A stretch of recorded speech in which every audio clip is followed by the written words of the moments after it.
Today on Big Game Energy, we have a jam-packed show for y'all. We have a NBA Finals preview between the Knicks and the Spurs. Two major NFL trades went down, one involving Myles Garrett, one involving A.J. Brown. We're going to react to those. A lot of stuff to get to, James. What do you want to start with? The biggest and the best sport in the world. Football, dog. Yep. You know it. Football is king. Let's start with the first trade that happened today that really came out of nowhere. Myles Garrett is out of Cleveland. Myles Garrett has been freed. He is going to the Los Angeles Rams. And the trade package is a little bit soft in a lot of people's eyes, I would say, James. We have going to Cleveland, Jared Verse, a 2027 first-round pick, 2028 second-round pick, and a 2029 third-round pick. So essentially, if you count Jared Verse as a first-round pick, you've got 2 firsts, a future second, and a future third. And Myles Garrett is going to the Los Angeles Rams. James, who won this trade? I usually like the teams who get more in the package. So outlier would say Cleveland.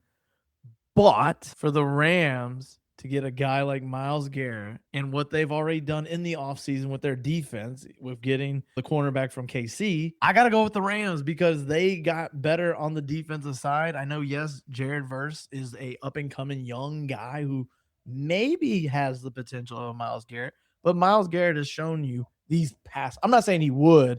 It's the ceiling. Like, can he get there? You say no. That's fine. I don't see it. This team got decimated by the Seahawks the last 2 meetings. Seattle ran through them, getting Myles Garrett. Of course, this is a 2-year, 3-year window, so why not?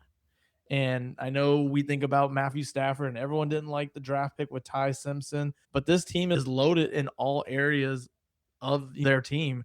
I don't have an issue with them on running back, quarterback, receiver, defensive line, corners. I guess really the worst position might be the punt return. This is a great trade for them because of the 2-year, 3-year window we have with Matthew Stafford. But at the end of the day, Myles Garrett, he's proven plus 10 sacks the last how many seasons in a row, and he dominated last year. He broke the record last year. I mean, damn.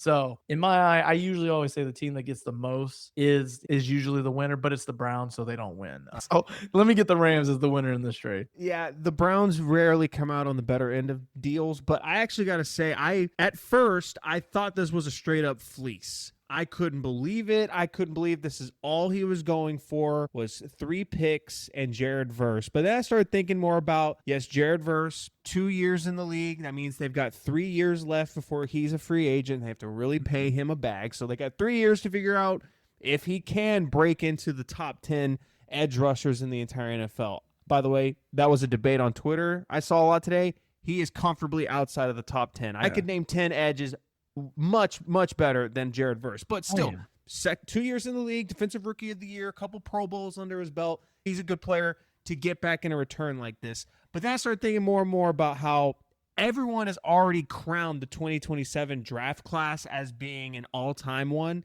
And if you're the Cleveland Browns, you're expecting to be bad already this year. You're going to have a high pick with your own pick. This pick is not going to be high. It's the Rams pick. It's going to be in the back end of the first round, but maybe next year the Browns have a plan that with have as much talent as the 2027 class has, they're going to get their quarterback with their first pick, which should be in the top 5 somewhere.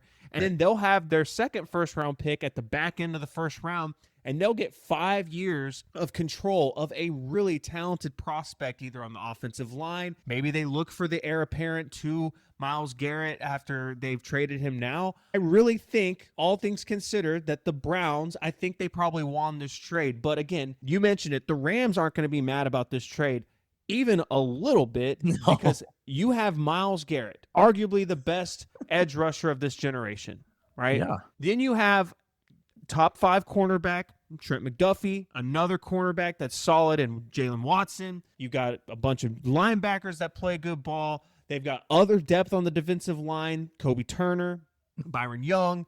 This is a defense that looks mean and nasty. And now you got people throwing out the idea of Aaron Donald coming out of retirement to join that team. And look, their odds jumped as high as I saw 550 as a future Yeah. win the Super Bowl right now is the highest I saw them get up to, with the second highest odds being at plus 1,000. Rightfully so. The Rams look like a machine, and 2-year window this year and next year. I think we got to see the Rams get a Super Bowl for this trade to be a win for them, because right now on the surface I say it's a win for the Browns, but they could still fumble that. Yeah.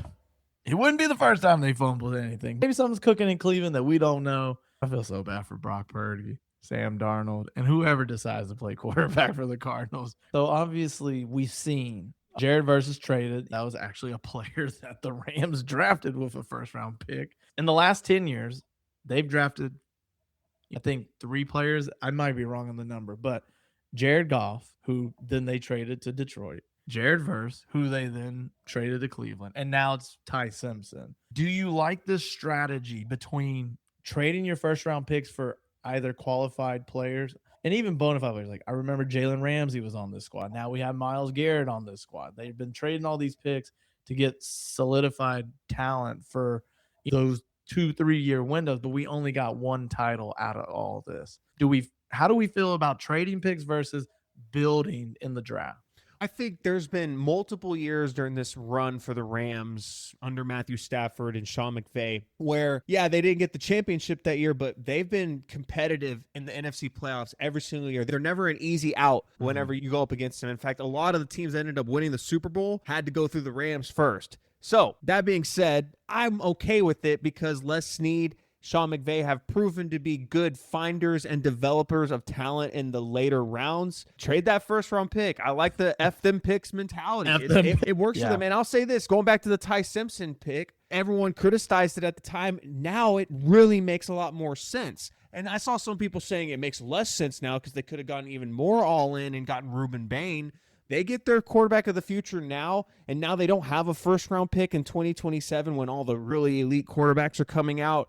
They've got their heir apparent for Matthew Stafford, and they're going to get him seasoned, learning in the quarterback room under Matthew Stafford for at least 1 year, maybe 2 years before he's asked to play. That's an ideal situation. I think the Rams are playing a really good game of asset management chess, and it's all come to a head with this Myles Garrett trade. And, they're going all in. And, look, I don't want to be chalky, but right now as it stands, June 1st, and a lot's going to change with my mentals and my evaluations, but right now I would have to go chalk and say I got the Rams winning the NFC. Last year, that was my left field pick, and it almost went to the Super Bowl. But thinking about where's the Super Bowl this year? Los Angeles. Okay, book them bad boys. And that's the only time they like showing up is when it's in their home. They'll go there and they'll win.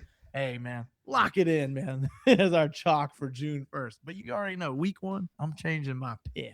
Yeah, but y'all got to let us know in the comments who won this trade between the Browns and the Rams. Who got the better end of it? Let us know down below. Now, it was not the only trade that happened today, James. As the saga is finally over, A.J. Brown is finally a New England Patriot. He was traded to the New England Patriots for a 2027 fifth-round pick and a 2028 first-round pick. And I thought that was a very interesting trade compensation, James. I know you're an Eagles fan. I'm going to let you have your piece in a second, but really good maneuvering on the Patriots' part, not giving up that first-round pick in the 2027 class, a class that scouts and analysts are already saying is going to be one of the all-time great classes. Even before college football has even started, people are saying that. So interesting compensation. But, James, you're an Eagles fan. You've been dealing with this saga for 4 years now. It finally comes to an end. Yeah. James, are you happy to see A.J. Brown gone? I'm not. I think I'm watching too many of the videos now. And people who edit these little clips and videos on X and TikTok, man, y'all do a great job, man. I'm in my feels because the guy actually showed up, and even though he was a drama queen, he showed up, man, and played to the best of his abilities. Unlike the last time we've had this situation, it was T.O. He's doing sit-ups in his driveway. At least AJ didn't pull that stuff. And I think that's why I feel a little sad that AJ's gone. But we saw the writing on the wall. Draft night, I didn't think we were drafting a wide receiver. I thought we were drafting right tackle, DN, and we ended up drafting Mekhi Lemon. And that was the writing on the wall saying, yep, AJ will be gone, but you mentioned it. I thought we were going to get a higher draft pick in the 2027 draft. I was thinking it was going to be either a first or a second, but to get the first in the 2028 makes me only a little bit happy just because I don't want to say I'm wishing on AJ's downfall, but you got to think about it. When we drafted him, or when we traded for him, he's 25. He was already a well-known receiver. Then he becomes he's really elite with us in the 4 years. Now he's 29. Am I expecting him to keep this performance at the age of 31? I don't know. I hope he does because I don't have no ill will on AJ Brown. Like I said, he didn't quit on the team and he didn't freaking do sit-ups in his driveway. But, man, I hope the Patriots have a downfall in 2028 because, man, I would love a high first-round pick on top of what I would expect in the Eagles in the top 2026 pick. Overall, I will miss AJ because in my head, the question that comes to me, and I'll even ask you looking from the outside, Spence, as an Eagles fan, I cannot look at AJ Brown as the best receiver in the franchise's history. He doesn't have the stats to prove it. He's not. Yeah, will he be the most highest rated receiver in our program? Probably so. But when you think about, like I said, the stats, he doesn't have more than Harold Carmichael. When you think about the receivers in the Eagles history, you think of Deshaun Jackson, which you would probably pick AJ over Deshaun, and that would be okay in my book. But then you even look at his Robin, Devontae Smith, has the same amount of yards as AJ, and he's going to continue his Eagles career. So I see AJ as the fourth best receiver in Eagles history, just off the rip. But if you told me, hey, he actually won a Super Bowl, then Harold Carmichael and Deshaun Jackson and all those other guys, I could hear that argument. But right now, even with what he did in the 4 years, which were great, he has to be at least the fourth best receiver in Eagles franchise history right now. Yeah, on a per game basis, he's got the most receiving yards in Eagles history.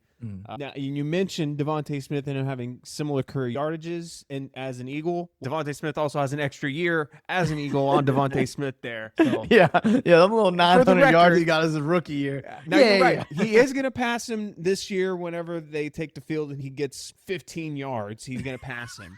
So as soon as 15 yards happen, boom, Devontae's a legend. Yeah, and look, I'm looking at the all-time list. Harold Carmichael. Look, I didn't watch Harold Carmichael. All right, I'm not that old. I'm 30, 31, going on 32. I didn't either. Deshaun Jackson, though, I think definitively I would have him over A.J. Brown, even though not a Super Bowl champion like A.J. Brown, but Deshaun Jackson was just so electric. And I just think he had more moments. Just again, Super Bowl aside, he had more like iconic moments in an Eagles jersey than A.J. Brown had. Right. A.J. Brown really just, what was his iconic moment? The touchdown on the drag route in the Super Bowl? You got that Super Bowl 59 one. Then you have the post in Super Bowl 57, but his two biggest moments, I would say, and I know a lot of people are going to kill me for this, was his game against the Steelers and his game against the Titans.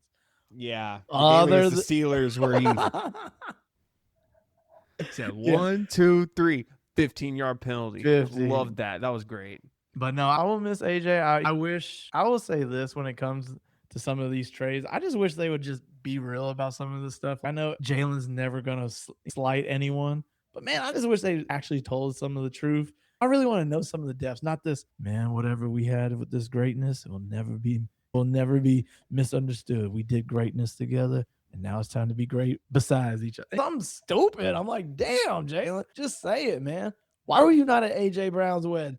Hell, man, what was AJ telling you on the side? Dude, just be honest, man. He was griping my ear, man. I want to know what happened because I remember when this trade first went down for him becoming an Eagle, the rumor was that they were BFFs and they were homies. And they FaceTimed the day it happened. Yeah. What happened? Why did they fall out of favor so quickly? They won the Super Bowl, right? And then they hated each other. What happened?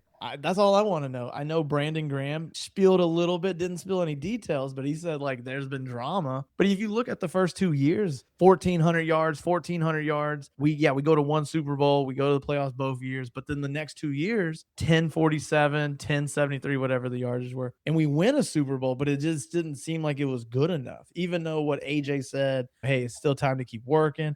Hey, man, in the parade, I don't care about the stats. I'm a effing Super Bowl champion. But it just seemed like to keep disturbing him. I don't know why. Like, again, I'm more of a Devontae Smith type of guy. I'm not saying I picked him over AJ, but I'm more of like, hey, we win as a team. I don't need to take the biggest receiver pay of all time. Look, I can make 80 million, be set for life. I don't need to take 120.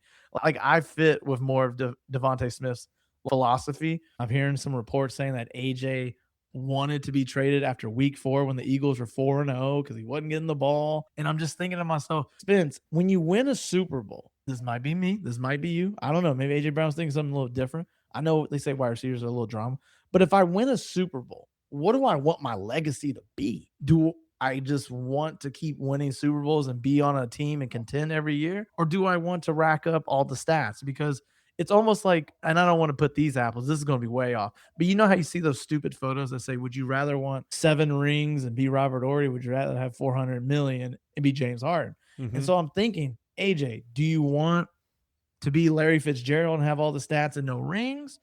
Or do you want to be a top 10, 15 receiver all time and maybe get 2 or 3 rings under your belt? Because you think about it, the Eagles just won the Super Bowl 2 years ago, and you're going to a team that just went to the Super Bowl. Now, if I'm going to be biased, and I think my Eagles have a better shot at getting there than the Patriots do, just because of what happens when you get to the Super Bowl, you get a tougher schedule. You still have unfortunate things like injuries, and still Drake may not be your guy in the future. If I was AJ Brown, unless he was only getting 800 yards a year, I don't know why he would be upset. It's a mystery that I'll never understand. And I think you mentioned what the actual truth is, and it's just that wide receivers are divas. It's always inevitable. Superstar wide receivers are just, they usually end up being divas. And A.J. Brown is just the latest iteration of that. Now, it will be interesting to see how he does with the Patriots, but it's interesting to me that the whole thing went down the exact same day as this big Myles Garrett trade when we had been hyping up this A.J. Brown to the Patriots deal for months. Literally, it broke up 2 marriages. It was such a big, long-running deal. It was a telenovela. Yeah, it was a big deal. And it finally came to a head today, and it ended up taking second fiddle to the biggest trade of the day, which was the Myles Garrett trade, which we already broke down. Y'all should check out that video as well.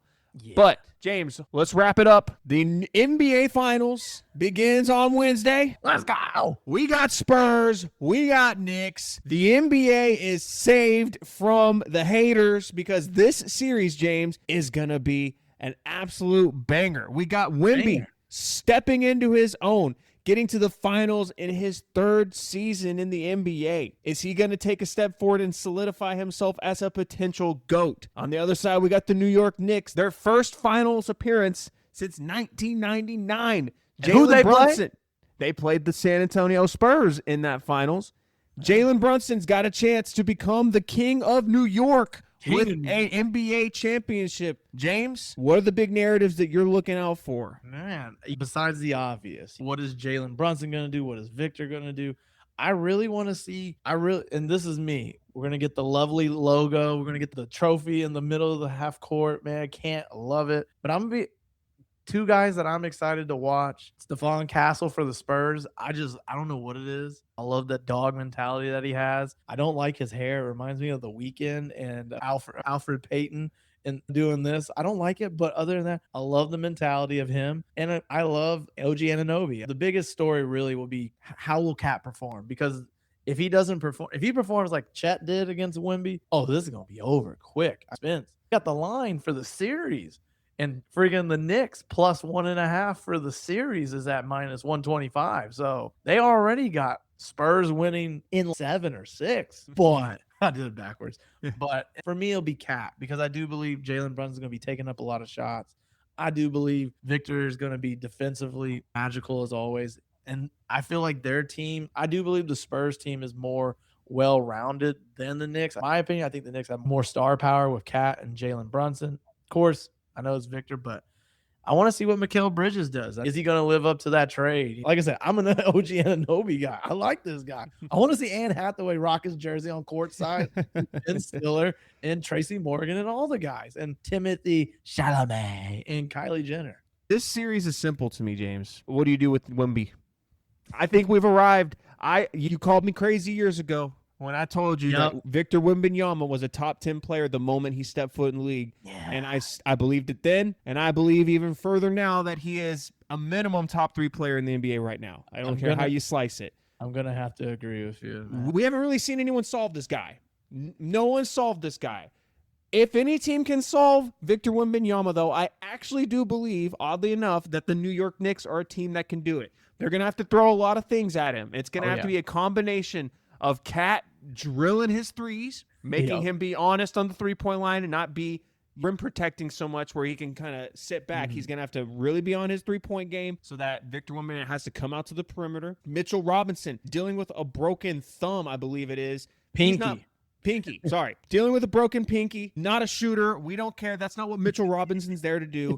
He is one of the best defensive big men in the NBA, and there's no bigger task at hand than Victor Wembanyama. So I'm hoping that Victor Wembanyama is neutralized by the offensive game of Cat and the defensive game of Mitchell Robinson. And if you combined Cat and Mitchell Robinson into one player, I think you would have a player. I think you would have a player as good, if not better, than Victor Wembanyama.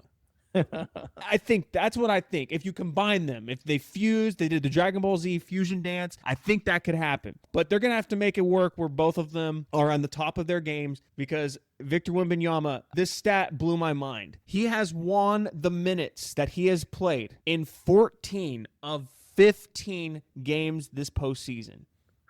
14 of 15. Wow. So he has been absolutely unstoppable.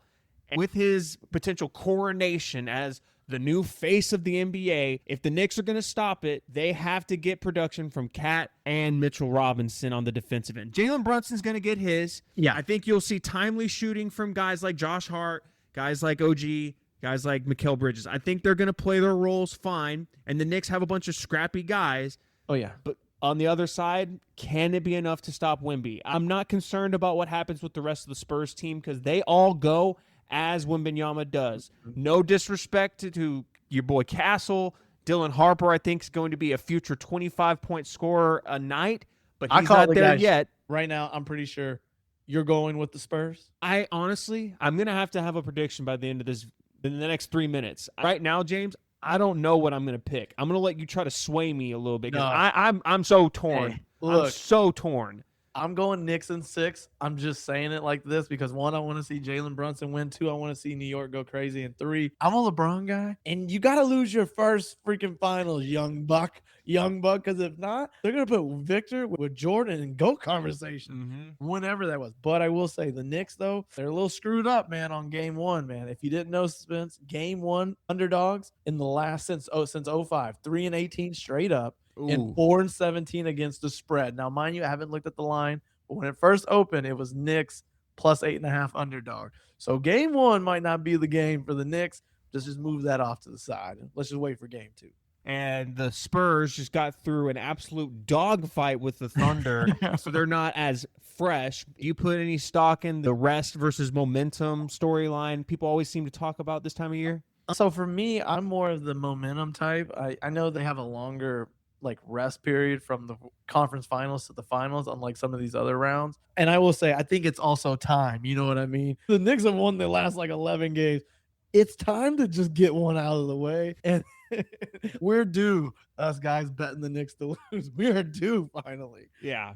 So I don't put too much into the rest stuff because I believe these are the 2 best teams and they'll figure a way out. Another storyline I didn't mention, and I joked about it in our last video. If Mike Brown wins a title, he coached a guy like LeBron James. But if he wins a title, he's coached Jalen Brunson and Cat. What does Mike Brown bring from his time being assistant with the Warriors, time with the Cavs versus Mitch Johnson, our light-skinned brother? Or a farming. Mother. But no, I got Knicks in 6, man. I think it's due, man. You know how it goes, man, in these sports. Cleveland didn't win for 50-plus years, and they finally won a title. I can only think of the Eagles. We ain't never won a title in so long, then we won a title. I think it's time for the Knicks, man. I want to see some real New Yorkers cry, man. I will say, if the Knicks win, you think Jay-Z drops an album, man, out of the blue? Heck no. He's too busy counting his dollars nowadays. Right. James, look, this is where I'm at. I love this Knicks team. I love the core. I love Jalen Brunson. I really am a big fan of Cat as well. I think they all are really good unit. They played together well. I just look at the other side, and if Victor Wembanyama is healthy, I'm not going to pick against the guy. And I say this as a Rockets fan. I am not going to be cheering for the Spurs at all. At all. Will not be cheering for them. Will not be rooting for them at all. It's go Knicks all day long. But if I'm just taking my heart out of it and I'm just looking at how I feel about it objectively, I cannot pick against the 7'5" demigod. I can't do it. He's just too good. And I really do believe this is the beginning of the Wemby era, that we are in it right now. And this is the mark of it. People thought we were in the era of the Thunder last year. They're going to have to make some moves, and that's going to be a future video for us to talk about, because we didn't even talk about how the Spurs got here, and that was taking down the Thunder. Well, maybe we'll touch on that on Sunday's episode when we record. But I'm going to go Spurs, and I'm going to do it for the people. I'm going to go Spurs in 7. I think we get 7 good games. It's a great finals to back up the amazing finals that we had last year between the Thunder and the Pacers. We're going to have a new champion this year regardless. Will it be the established all-time great franchise in the San Antonio Spurs and Victor Wembanyama, or will the Knicks burn down the city of New York and get their first championship since 1973? Yeah, man, I will say, I hope it's that one, because I want to see the New York burn down. And, of course, I'm going to have to give a shout-out to my guy, Zoran Mandami, bro. That's my dude all of a sudden. I don't agree with any of his policies. But, man, if the Knicks win a title, something's in his water. You got to start believing. But I will say this, Spence.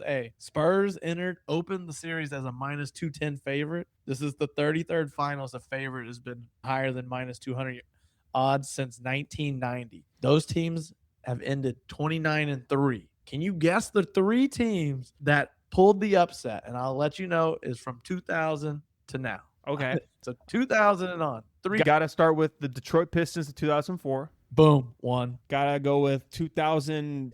Was that 10 or 11 Mavs? No. Really? Yep. Wow. The Heatles were not heavy favored against the. Okay, that's fascinating. How about, who was a weird champion? Wow. I really thought that was going to be 2 easy ones. I was going to have to think hard for a third one. Well, it's okay. You guessed the oldest one. These other 2 have been. They're relatively newer. Years. Okay. How about last year with the Thunder? No. The Thunder were the favorite. The Pistons one, I really still feel like it should have been the Mavs. I know. I'm going to have to look that one up. That's crazy what those odds could have been. How about the 2016 Cavs? Number 2 on this list. Yeah. I remembered now that was an all-time Warriors team, and even though it was LeBron.